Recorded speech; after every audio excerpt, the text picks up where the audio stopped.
राधा कुंड और श्याम कुंड का आविर्भाव कैसे हुआ, है ना, ये सब आप लोगों ने कल जाना था। आज हम पढ़ते हैं ललिता एवं कृष्ण एक एक झूलन उत्सव में। ये मैंने फोटो भेजा हुआ है, सब कुछ है ना, ये चैप्टर मैंने ऑलरेडी भेज चुकी हूँ। ललिता एवं कृष्ण एक झूलन उत्सव में। तो श्रीमती राधा रानी से प्रेयर करते हैं कि प्लीज श्रीमती राधा रानी हमें हम पे दया कीजिए, ताकि हम आपको समझ पाए, हम पे कृपा कीजिए और हमें ये आशीर्वाद दीजिए कि हम कृष्ण प्रेम की प्राप्ति हो। जिस तरह से आप श्री हरि की सेवा करती हैं, हमें भी श्री हरि की सेवा प्रदान कीजिए। श्रीमती राधा रानी की जय।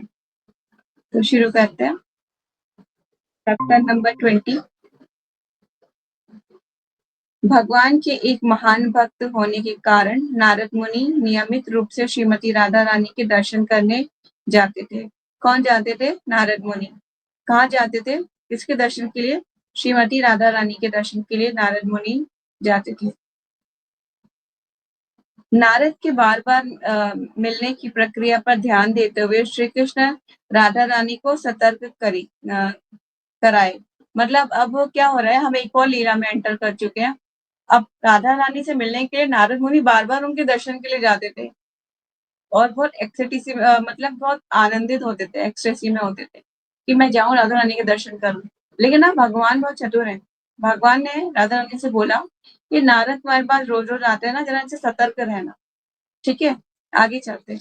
जिससे मैं नारद मुनि के साथ बहुत घनिष्ठता के विषय में सतर्क रहे। वो कहते थे तुम नारद मुनि से ज्यादा घनिष्ठ मत हो, मतलब ज्यादा मत फ्रेंडली मत होना। चलिए वो क्यों कह रहे हैं ऐसा, आगे पता चलेगा लीला में। क्योंकि वे लोगों के बीच झगड़ा कराने ये भड़काने में बहुत निपुण है। कृष्ण बोल रहे हैं वो झगड़ा कराने में और जो है लोगों के बीच में झगड़ा कराने में बड़े भड़काओ और उन्हें भड़काने में, है ना, बहुत निपुण है वो, उनसे थोड़ा बच के रहना, बहुत निपुण है। कृष्ण को आशंका थी कि नारद उनके और श्रीमती राधा रानी के बीच संशय उत्पन्न कराकर दोनों के बीच विवाद करवा सकते हैं। भगवान को शंका मतलब थी कि एक डाउट था कि हो सकता है हम दोनों के बीच झगड़ा करा दें। कौन झगड़ा करा दें? नारद मुनि, ठीक है। किंतु किंतु राधा रानी कृष्ण की बातों को बहुत गंभीरता से ग्रहण नहीं की। मैं सोच रही थी कि उनके और कृष्ण के बीच प्रेम इतना प्रगाढ़ है कि कोई भी उनके बीच किसी भी तरह का मतभेद नहीं करा सकता। वो सोच रही थी कि हम कृष्ण के और मेरे बीच में तो इतना ज्यादा प्रेम है कि हमारे दोनों के बीच में कोई झगड़ा करा सकता है भला? तो वो इस तरह से सोच रही थी। एक उनके कृष्ण के बीच प्रेम इतना प्रगाढ़ है कि कोई भी उनके बीच किसी भी तरह का मतभेद नहीं करा सकता। कृष्ण बोले ये तो स्पष्ट है कि तुम हमारी चेतावनी की परवाह नहीं करती है। भगवान बोलेंगे ये तो पक्का है कि तुम्हें जो मैं चेतावनी दे रहा हूँ उसकी तुम परवाह नहीं करती। इतने सारे मैं तुम्हें बात बता रहा हूँ तो तुम्हें उसकी बिल्कुल भी परवाह नहीं है। तुम हमारी चेतावनी की कोई परवाह नहीं करती हो। लेकिन लेकिन एक दिन तुम नारद मुनि के संग का परिणाम अवश्य पाओगी। कह रहे हैं नारद मुनि के साथ रहोगी ना तो एक दिन उनके संग का प्रभाव तुम्हें जरूर पड़ेगा। तुम्हें पता चलेगा कि वो कितने चतुर हैं, भड़काने में नंबर 1 है। अब भगवान अब जैसे होता है ना, कोई चीज बताने का प्रयास करते हैं एक दूसरे को। रियल लाइफ में ऐसा होता है कि 2 फ्रेंड होती है तो तीसरी कोई बीच में आ जाए तो मतलब उससे कहती है कि इससे बच के रहना, दूर रहना, सावधान रहना। होता है ना ऐसा। एक बार नारद मुनि अपनी वीणा बजाते हुए व्रजभूमि दर्शन करने आए। नारद मुनि के वीणा वादन के विमुग्ध विमुग्ध होकर श्री कृष्ण उनसे एक वरदान लेना चाहे। अब क्या हुआ कि नारद मुनि क्या वीणा बजाते हुए ब्रजभूमि में दर्शन करने आए। नारद की वीणा वादन से भगवान जो है अत्यंत प्रसन्न हुए, है ना, बहुत अच्छा लगा भगवान को। और श्री कृष्ण उनसे बोले कि तुम एक वरदान ले लो मेरे से, कोई भी एक वरदान ले लो। कौन बोले? कौन बोले? कृष्ण जी। यस, किससे बोले? नारद मुनि से। Yes, good. नारद मुनि ने कहा अभी मुझे वरदान की प्राप्ति की कोई आकांक्षा नहीं है। हे प्रभु कृपा करके अपने इस वरदान को भविष्य के लिए रख दीजिए। कह रहे हैं कि ये जो वरदान आप मुझे देना चाह रहे हैं ना, इसको भविष्य के लिए होल्ड कर लो भगवान। भविष्य में कभी और मांग लूंगा, अभी होल्ड करिए। जब भी मुझे आपकी सहायता की आवश्यकता महसूस होगी, मैं आपसे इसके लिए प्रार्थना कर लूंगा। एक दिन सभी सखियां ललिता कुंड के निकट झूलन उत्सव का आयोजन की।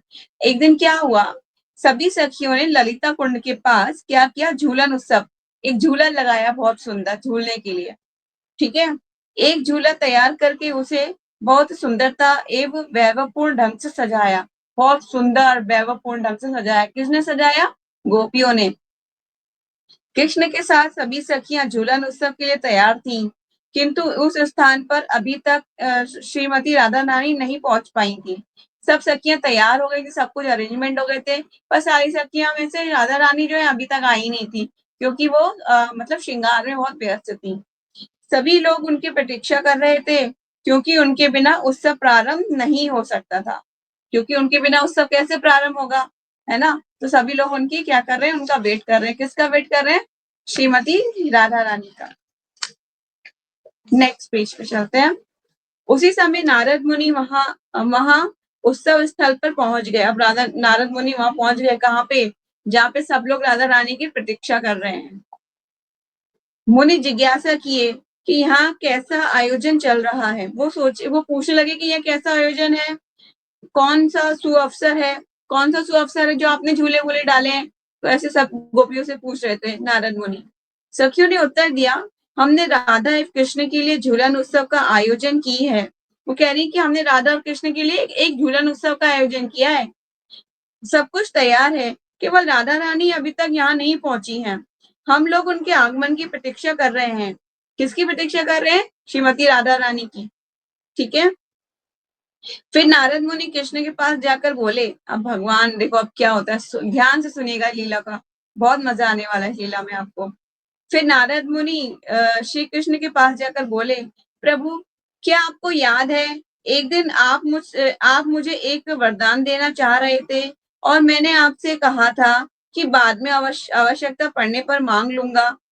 आज मेरी एक विशेष इच्छा है, यदि आप मेरी इच्छा को पूरा करोगे तो मैं अत्यंत कृतार्थ हो जाऊंगा और आपका बहुत आभारी होऊंगा।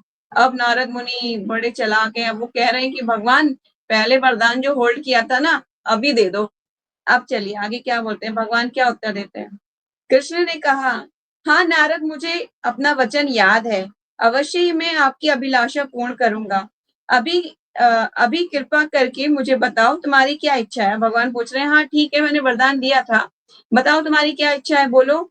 नारद मुनि बोले, आपको और ललिता को एक साथ झूलन पर झूलते हुए दर्शन करना चाहता हूँ। वो कह रहे आपको और ललिता को मैं एक साथ झूले पे बिठा के दर्शन करना चाहता हूँ। अब नारद मुनि बड़े चालाक हैं, सुनिए आगे क्या कहेंगे भगवान। कृष्ण ने कहा, बस इतना? बस इसका तो बहुत आसानी से व्यवस्था किया जा सकता है। श्री राधा को आने में विलंब हो रहा है, मतलब वो अभी आने में उन्हें टाइम है, तब तक मैं और ललिता एक साथ झूला झूल सकते हैं। वो कह रहे हैं कि मैं और ललिता क्या करते हैं, एक साथ झूला झूल लेंगे, तुम्हारा जो वरदान है मैं उसको पूरा कर दूंगा। फिर क्या होता है सुनिए। श्री ललिता कृष्ण के साथ झूला नहीं झूलना चाहती थी, वे केवल अपनी प्रिय सखी राधा को ही कृष्ण के साथ झूला झूलते हुए देखना चाहती थी। ललिता को संकोच हुए देखकर कृष्ण उनका हाथ पकड़कर जबरदस्ती बलपूर्वक अपने साथ झूलन पर बिठा लिया। भगवान ने क्या किया, ललिता सखी का हाथ पकड़ा, जबरदस्ती से झूलन पे बिठा लिया। वो बैठना नहीं चाहती थी पर बिठा लिया, क्योंकि वरदान पूरा करना है नारद मुनि का। सखियां उन्हें झुलाने लगी। ललिता और कृष्ण को एक साथ झूलते हुए देखकर नारद मुनि समस्त गोपियां बहुत प्रसन्न हुए। अभी नारद मुनि को प्रसन्नता हो रही है कि बड़े अच्छा हो गया, कृष्ण और ललिता एक साथ झूला झूल रहे हैं। अचानक नारद मुनि उस स्थान को छोड़कर श्रीमती राधा रानी के घर चले गए। और बहुत चतुर है नारद मुनि, चले गए कहाँ? श्रीमती राधा रानी के पास। नारद मुनि को अपनी इच्छा अनुसार भ्रमण करने की स्वतंत्रता है, मतलब कि वो अपनी इच्छा अनुसार कहीं भी विचरण कर सकते हैं, यहाँ तक कि पाताल नरक सब लोकों में जा सकते हैं। नारद मुनि के लिए कोई भी बाउंडेशन नहीं है, किसी भी प्लानिट में जाना, किसी भी लोक में जाने का कोई बाउंडेशन नहीं है, वो किसी भी जगह जा सकते हैं इस पृथ्वी लोक पर, कहीं पे भी, ऊपर नीचे सब जगह, 14 भुवनों में कहीं पे भी। ठीक है, तो अपनी इच्छा अनुसार नारद मुनि अपनी इच्छा अनुसार भ्रमण करने की स्वतंत्रता है। वे सीधे राधा रानी के कक्ष में चले गए, जहाँ वे झूलन उत्सव में भाग लेने के लिए श्रृंगार कर रही थी। अब वो वहां चले गए जहाँ राधा रानी अपना श्रृंगार कर रही थी। कौन चले गए? नारद मुनि। नारद मुनि राधा रानी से बोले, आप यहाँ क्या कर रही हैं? राधा रानी ने उत्तर दिया, मैं श्री कृष्ण के साथ झूलन उत्सव में भाग लेने के लिए तैयारी कर रही हूँ। ललिता कुंड के निकट हमारी सखियां झूलन की व्यवस्था कर रही हैं।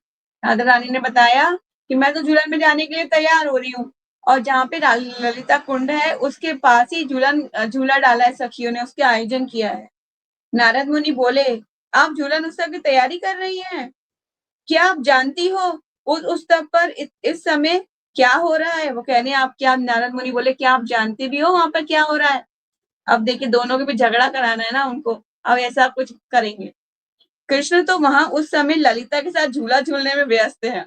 उन्होंने पोल पट्टी खोल दी। ललिता और कृष्ण वहां पे झूला झूल रहे हैं, राधा रानी को भड़का रहे हैं। अब ललिता और कृष्ण वहां एक साथ झूला झूलने में व्यस्त हैं। राधा रानी को थोड़ा भी विश्वास नहीं हुआ कि ललिता कृष्ण के साथ झूला झूलती होंगी। नारद बोले, ठीक है, आपको मेरी बात पे विश्वास नहीं है तो क्या कीजिए, तो फिर वे आप स्वयं जाकर देख लीजिए कि वहां क्या हो रहा है। वो राधा रानी ने बोला, मुझे मुझे विश्वास नहीं है कि ललिता कृष्ण के साथ झूला झूल सकती है। तो नारद मुनि ने बोला, अच्छा ठीक है, मेरी बात पे विश्वास नहीं है तो आप खुद जाके देख लो क्या हो रहा है।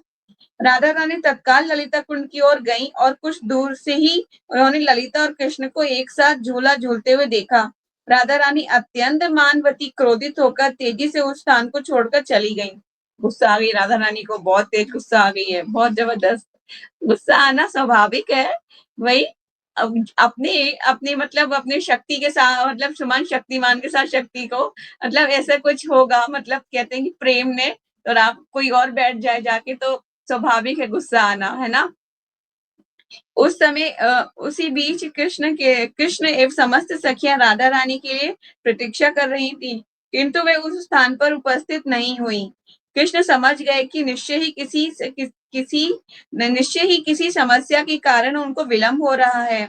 उन्होंने नारद मुनि से जिज्ञासा करने की बात सोची। वो सोचेगी कि राधा रानी को इतना विलंब क्यों हो रहा है, जरूर कोई प्रॉब्लम है। तो उन्होंने सोचा नारद मुनि से पूछता हूँ जरा। किंतु किंतु कुंड के चारों ओर देखने पर नारद नहीं दिखे, क्योंकि वो तो गायब हो चुके थे, है ना, राधा रानी को भड़काने के लिए। तब कृष्ण समझ गए कि नारद ने ही कुछ किया है। फिर वे अविलंब राधा रानी को स्वयं ढूंढने के लिए चल दिए। अब वो समझ गए कि नारद मुनि का ही इसमें पूरा किया धरा है, उन्होंने ही हमारे बीच झगड़ा कराया। अब वो कहाँ चले गए? अविलंब राधा रानी को ढूंढने के लिए गए। कौन गए? भगवान स्वयं श्री कृष्ण। कुछ समय के बाद कृष्ण एक कुंज में राधा रानी को क्रोधावस्था में बैठकर रोते हुए देखे। राधा रानी रो रही है अकेले बैठ के कि ललिता के साथ कृष्ण झूल रहे हैं झूले में और मेरे साथ नहीं है, मुझे छोड़ के उसके साथ झूल रहे हैं, कृष्ण कितने खराब है, ऐसे राधा रानी सोच रही है, रो रही है। और उन्हें वे शांत कराने की चेष्टा किए, किंतु श्री राधा उनके किसी बात को सुनना नहीं चाहती थी, गुस्से में थी, कोई बात नहीं सुनना चाहती। कृष्ण बोले, राधा रानी तुम यहाँ क्या कर रही हो?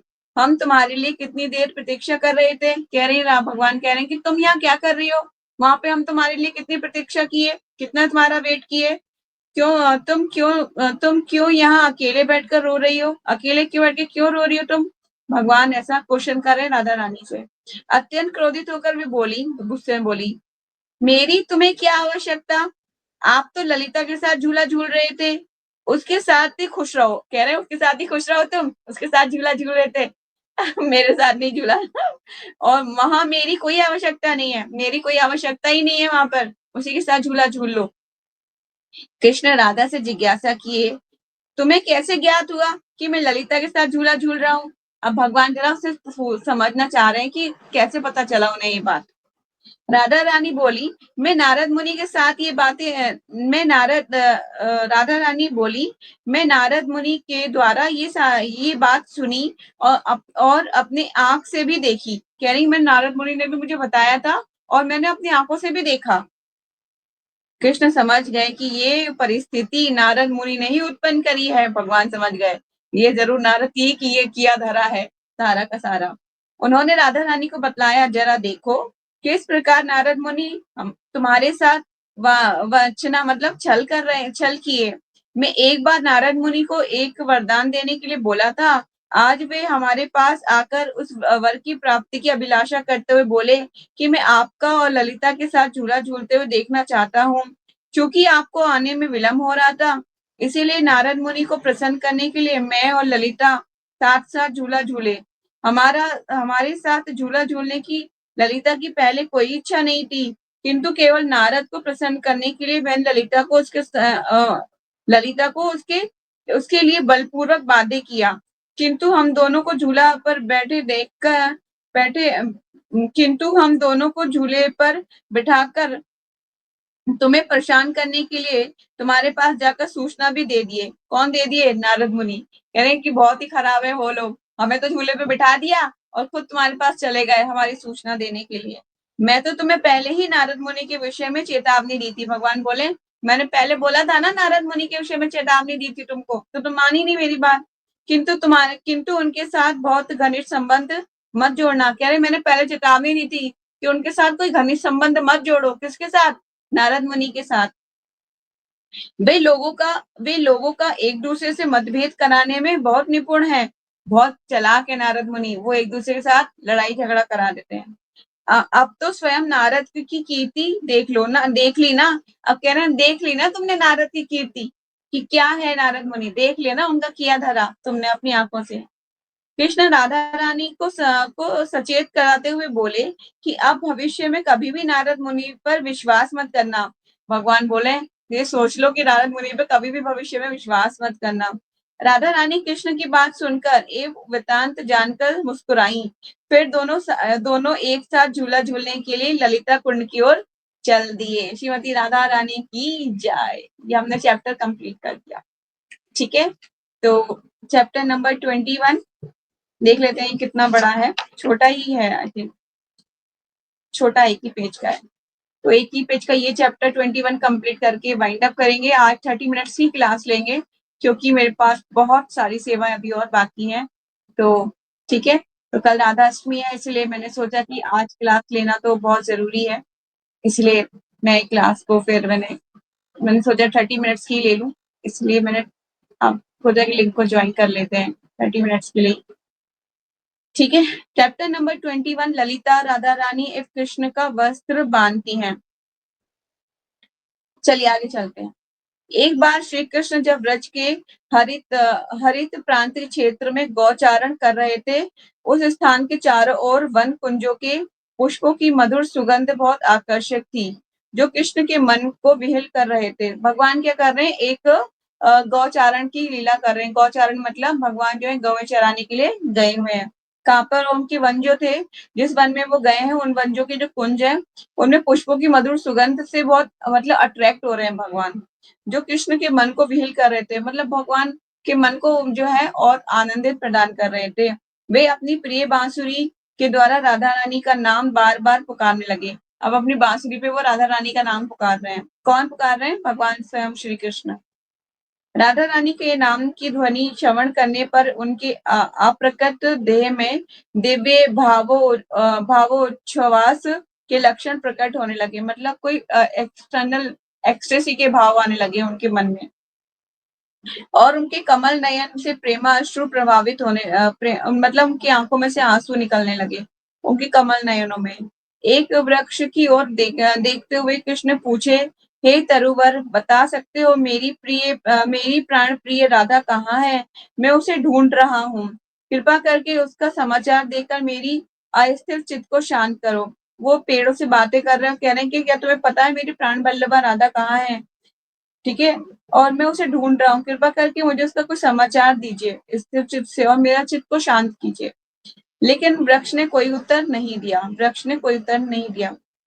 जिस तरफ वे उनकी प्रियतमा राधा आती थी, जिस तरफ से मतलब जिस ओर से राधा रानी आती थी, उस वन पथ पे खड़ा होकर अपनी प्रेयसी के आगमन की प्रतीक्षा करने लगे।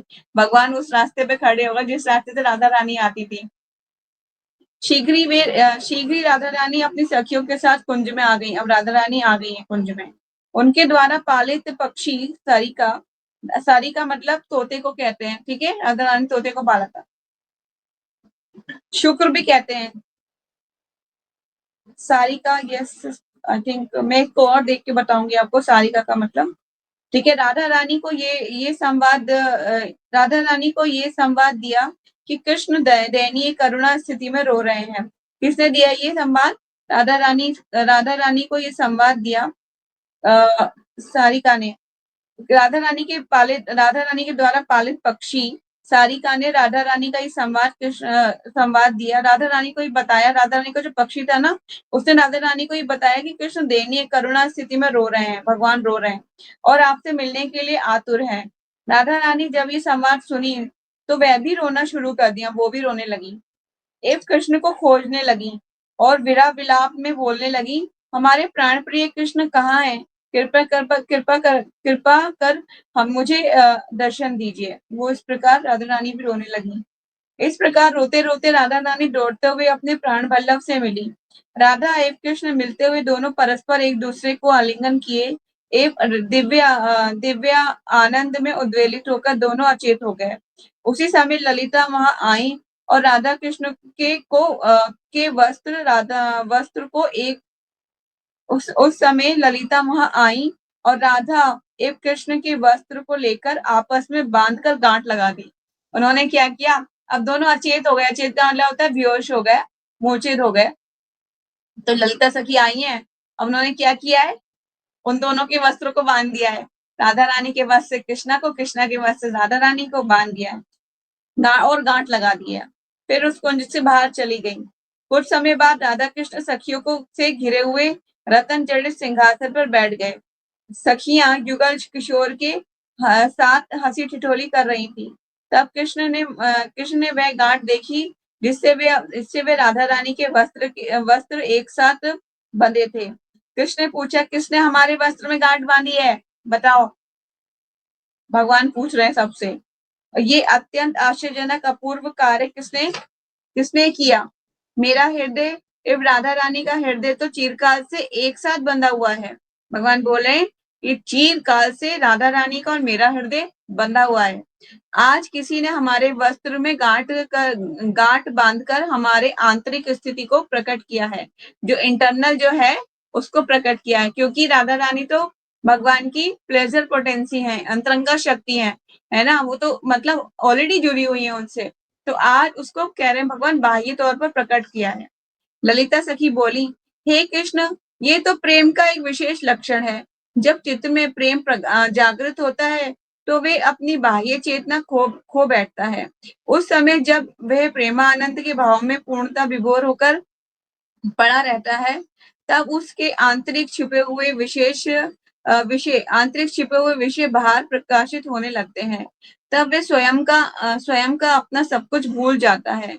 आपके वस्त्र में गांठ देखने का मूल कारण यही है कि ललिता का ये वचन औपचारिक भाषण राधा रानी एवं सखियों को अत्यंत प्रसन्नता प्रदान किया।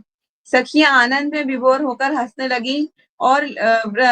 लगी। ये लीला ब्रज में गुंदली नामक स्थान पर हुई थी, है ना। ये लीला कहाँ हुई थी? गुंदली नामक स्थान पर ये लीला संपन्न हुई थी, जहाँ पर क्या किया था? ललिता सखी ने राधा रानी और कृष्ण को अस्त्र में आपस में बांध दिया था।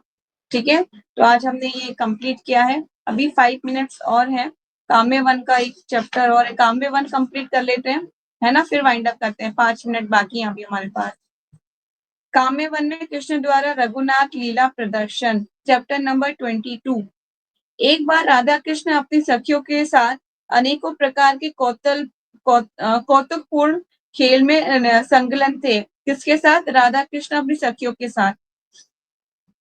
रमणीय वृंदावन में खेलते खेलते वे लोग अत्यधिक सुंदर वृक्षावली से घिरे हुए एक सरोवर के किनारे पहुंचे, जहां मधुर पक्षी करलव कर रहे थे। वे स्थान अत्यंत मनोरम था। राधा कृष्ण सखियों से घिरे हुए वहीं बैठ गए। कई बंदर एक डाली से दूसरी डाली पर छलांग लगा रहे थे। इस प्रकार उस सुंदर रमणीय परिवेश का आनंद ले रहे थे। उनमें से कुछ बंदर कृष्ण को प्रणाम करने के लिए सरोवर के पास सरोवर को पार करके इस पार चले आए। मतलब कुछ बंदर जो सरोवर को पार करके भगवान के पास आ गए हैं। कुछ बंदर विभिन्न प्रकार की आवाज करने लगे। ये सब देखकर ललिता विशाखा से कहीं, पुराने जमाने में त्रेता में रामचंद्र सीता को वन में खो दिए थे। अनेकों बंदरों की सहायता से उन्होंने पूरे वन में सीता की खोज की थी। इसके बाद एक पक्षी से रावण द्वारा सीता के अपहरण का समाचार सुनकर भगवान रामचंद्र रावण से युद्ध करके सीता को छुड़ा लाने का संकल्प किए। किंतु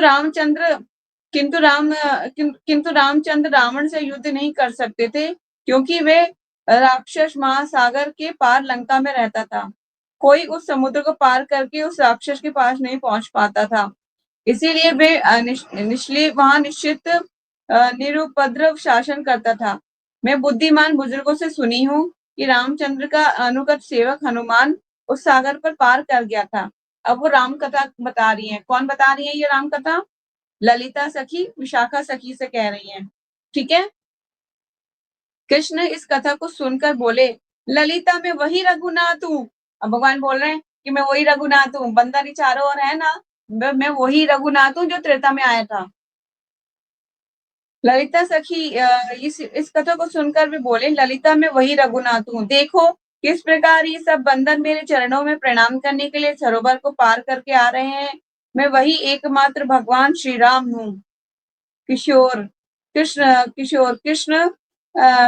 कृष्ण को इस प्रकार बोलते हुए सुनकर किशोरी सखियां कौतुक के साथ राधा रानी की ओर देखी और हंसी। कुछ सखियां हंस रही हैं राधा रानी की तरफ देख के, और उन्होंने कहा, क्या कहा? नंद नंदन तुम क्यों सब असंभव बातें बोलते हो? कह रही कि नंद नंदन ये असंभव बातें तुम क्यों बोलते हो? रामचंद्र अत्यंत शक्तिशाली धनुधर महाराज दशरथ के यशस्वी पुत्र थे। श्री रामचंद्र के धनुष की टंकार से तीनों लोग कांपते थे। वे सीता देवी के अतिरिक्त किसी अन्य स्त्री को नहीं जानते थे, और तुम अनेक स्त्रियों के साथ रहते हो। कह रही कि कैसे संभव है? सीता और राम जी तो क्या नाम एक ही पत्नी व्रता थे, और तुम तो अनेक स्त्रियों के साथ रहते हो। अभी बोलेंगे आगे लंपट, आगे बोलेंगे भगवान को लंपट, नहीं तो बोलेंगे तुम अनेक स्त्रियों के साथ रहते हो। फिर हम लोगों को फिर भी हम लोगों से कह रहे हो कि तुम वही रघुनाथ हो। ये बिल्कुल असंभव है। कृष्ण बोले, ललिते रघुनाथ और हमारे बीच केवल नाम का अंतर है। उस समय में दशरथ का पुत्र था। अब मैं सीता के अतिरिक्त अन्य किसी स्त्री को नहीं जानता था। अब मैं श्री ब्रजराज का पुत्र हूँ। इस समय मैं सर्वदा राधा रानी के साथ आनंदित होता हूँ। हमें पहले मेरे बाण से सारा त्रिभुवन कांपता था। इस समय वंशी ध्वनि सुनकर समस्त स्थावर जगम कंपित हो रहा है। इसीलिए हम दोनों अभिन्न हैं, केवल देह भिन्न है। अब ललिता बोलेंगी। तब ललिता सखी बोली, रघुनाथ समुद्र के जल के ऊपर पत्थर का पुल निर्माण किए थे। एवं लंका जाने के लिए उसी पुल का सागर पार किए थे। क्या तुम इस सरोवर के ऊपर पुल बना सकते हो? यदि ऐसा करके हमें दिखला सकते हो, तो हम विश्वास कर सकते हैं कि तुम रघुनाथ से अभिन्न हो। नहीं तो हम कदापि विश्वास नहीं कर सकते। ललिता सखी बोली है, उस टाइम पे तो पुल बनाया था, क्या अभी पुल बना के दिखा सकते हो? अगर ऐसा कर सकते हो तभी विश्वास करेंगे हम तुम पे, अन्यथा हम तुम पे विश्वास नहीं करेंगे। कृष्ण ने कहा, ठीक है, तुम सब जाओ और पत्थर लेकर आओ। मैं सरोवर के ऊपर पुल निर्माण कर दूंगा। सखिया बोली, यदि तुम रामचंद्र हो तो इन बंदरों को अपने पुल निर्माण करने के लिए पत्थर लाने के लिए आदेश दो। हम क्यों पत्थर लाने के लिए आदेश दे रहे हो? बोले कि अरे रामचंद्र हो तो इन बंदर जो आ रहे हैं इन्हीं को आदेश दो कि पुल बनाएंगे, हमें क्यों कह रहे हो? श्री कृष्ण ने सभी बंदरों को पत्थर लाने के लिए आदेश दिए। भगवान वो सब सुकच करते हैं जो है गोपियां कहती हैं भगवान से, मतलब भगवान उनके प्रेम के वंशीभूत हैं। ठीक है। तब श्री कृष्ण सभी बंदरों को पत्थर लेकर आने का आदेश दिए। बंदर तुरंत ही बहुत सारे पत्थर लाकर सरोवर के किनारे एकत्रित कर दिए। कृष्ण राधा रानी के प्यारे मुखमंडल की ओर देखकर बोले, हे राधे, यदि तुम मेरी वास्तविक प्राण प्रिया हो तो केवल तभी मैं इस पुल का निर्माण करने में सक्षम होऊंगा। इसके बाद कृष्ण पत्थरों को उठाकर एक एक करके सरोवर में फेंकने लगे। श्री कृष्ण के हाथों के स्पर्श से सभी पत्थर पानी में तैरने लगे। शीघ्र ही उन्होंने पुल का निर्माण पूरा कर लिया एवं उसके ऊपर चलकर राधा रानी से मिलने आए। विशाखा बोली, अब मैं आपकी चाल कौशल समझ गई। कृष्ण बोले, चाल? कैसी चाल? भगवान बोले, कैसी चाल? मैं तो तुम्हारे सामने ही पत्थर के पुल निर्माण किया। भगवान बोले, कैसी चाल? मैंने तुम्हारे सामने ही पत्थर का पुल का निर्माण किया कि नहीं किया? यहाँ पर मैं कौन सा चाल किया? भगवान बोले, ऐसी मैंने कौन सी चाल की है यहाँ पे? मैं भगवान हूँ। भगवान बोल रहे हैं कि मैं भगवान हूँ। मैं भगवान हूँ, हमारे लिए सब कुछ संभव है। तुम सब गंवार ग्वालिन हो। भगवान बोले, तुम सब गंवार हो, गांव की गंवार हो, सारी की सारी। तुम सब गंवार ग्वालिन हो। तुम लोग मेरी महिमा और महानता को कैसे जान सकती हो? कृष्ण से ये सब बातें सुनकर ललिता हंसी और बोली, हे नंदन, जो शक्ति के उपासक हैं वे अपनी प्राप्त शक्ति के प्रभाव से इस प्रकार अनेक प्रकार के प्रदर्शन कर सकते हैं। कभी कभी वे आकाश में लटकी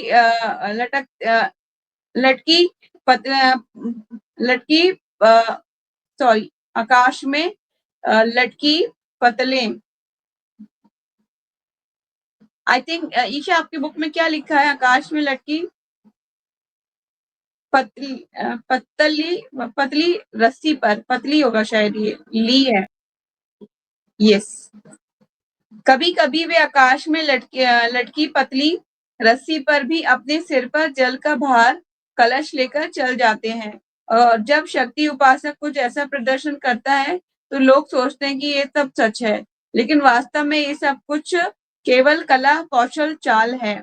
तुम भी ये पुल निर्माण उस शक्ति देवी की शक्ति से प्राप्त कर किए हो। ये तुम्हारी चाल के अतिरिक्त अन्य कुछ भी नहीं है। ये जो ललिता सखी है बोले, ये तुम्हारी सब चाल है। जो जब तुमने किया है ना ये सारा कुछ, जो चूल वूल बनाया है, ये सब तुम्हारी चाल है। क्योंकि कुछ योगिक सिद्धियां होने के कारण कभी कभी मनुष्य ऐसा कर सकता है। सभी सखियां ललिता के द्वारा ये बात सुनकर हंस पड़ी, सब हंसने लगे। इस प्रकार भगवान अपने ऐश्वर्य कला दिखाकर अपनी मधुर लीलाएं प्रस्तुत किए। ये लीला काम्य वन में संपन्न हुई थी। कहाँ संपन्न हुई थी लीला? काम्य वन में। ठीक है, तो आज हमने जो है चैप्टर नंबर 22 तक कंप्लीट कर लिया है। नेक्स्ट हम कल कंप्लीट करेंगे। ठीक है, किसी का कोई क्वेश्चन है, डाउट है तो फिर पूछ सकते हैं, नहीं तो वाइंड अप करते हैं। No question? ओके। वाञ्छाकल्पतरुभ्यश्च कृपा सिन्धुभ्यैव च पतितानां पावनेभ्यो वैष्णवेभ्यो नमो नमः। अनंत कोटि वैष्णव भक्तवृंद की जय। नामाचार्य हरिदास ठाकुर की जय। जगत गुरु श्रील प्रभुपाद की जय। आने वाले श्री श्री राधा अष्टमी महामहोत्सव की जय। श्रीमती राधा रानी की जय। निताई गौर सीतानाथ प्रेमानंदे। हरि हरि बोल। तो प्लीज आप सब लोग कल का लाइव लेक्चर अमोक लीला प्रभु जी का जो ऑडिटोरियम में होगा, मॉर्निंग में 8 बजे जरूर सुनिएगा। वहाँ पे जो है मोनो प्रभु जी सॉरी अमोक लीला प्रभु जी जो लेक्चर है उसमें बहुत सी कुछ नई बातें आपको जानने को मिलेंगी। कुछ लीलाएं इंटरेस्टिंग होगी राधा रानी को लेके, उनके तत्व को लेके। ठीक है, जो मैंने आपको पढ़ाया है उसी सारा कॉन्टेक्स्ट को वो यूज करते हैं और उसी को बोलेंगे उसी से। तो वो बहुत इंपॉर्टेंट क्लास है, तो प्लीज आप सब लोग अटेंड कीजिएगा। ठीक है, और राधा रानी की आप सबको ढेर सारी शुभकामनाएं। श्रीमती राधा रानी आपकी सारी मनोकामनाएं पूरी करें, जो स्पिरिचुअल डिजायर्स को फुलफिल करें, ना कि भौतिक। हमें अगर हम कोई मटेरियल डिजायर करेंगे तो हम संसार में ही रह जाएंगे। स्पिरिचुअल डिजायर पूरी करें राधा रानी। तो मैं सबके लिए श्रीमती राधा रानी से प्रेयर करूंगी। श्रीमती राधा रानी आप सबकी रक्षा करें, आप सबको भक्त कृष्ण प्रेम की प्राप्ति हो।